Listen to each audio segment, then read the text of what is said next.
ആ വാക്കേതെന്നറിയോ റബ്ബേ അല്ലാഹുവേ എല്ലാവരും എന്നെ കുറിച്ച് എത്ര പുകഴ്ത്തലുകളാണ് പറയുന്നത് പക്ഷേ റബ്ബേ അല്ലാഹുമ്മ ഗ്ഫിർലി മാ ലാ യഅലമൂൻ എന്നെ പുകഴ്ത്തുന്ന ആളുകൾ എന്നെ കുറിച്ച് അറിയാത്ത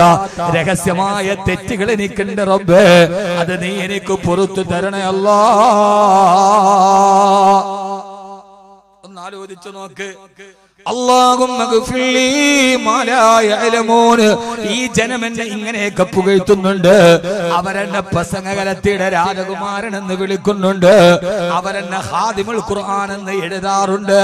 ഇനി അങ്ങനെ എഴുതരുതെന്ന് ഞാൻ എന്റെ വാട്സപ്പിന്റെ പ്രവർത്തകരോട് പറഞ്ഞിട്ടുമുണ്ട് അവര് പ്രഭാഷണ കലയൊക്കെ കുറിച്ച് ഇവിടെ വെച്ച് MLAയും തങ്ങളുമൊക്കെ ഈ വിനീതനെ കുറിച്ച് പറഞ്ഞു ഓരോരുത്തരും കേരളത്തിലെ ആദ്യത്തെ ഖുർആൻ വില്ലേജ് സ്ഥാപിച്ചപ്പോ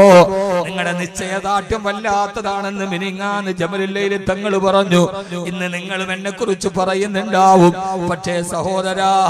എന്റെ റബ്ബിനോട് പറയാൻ എനിക്കൊരു വാക്കേയുള്ളൂ അല്ലാഹുമ്മ ഗ്ഫിർലി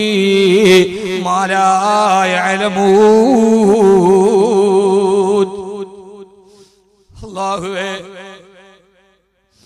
ഈ പുകഴ്ത്തി പറയുന്നവരൊന്നും അറിയാത്ത എന്റെ രഹസ്യ ജീവിതത്തിൽ ഞാൻ തെറ്റ് ചെയ്തിട്ടുണ്ട്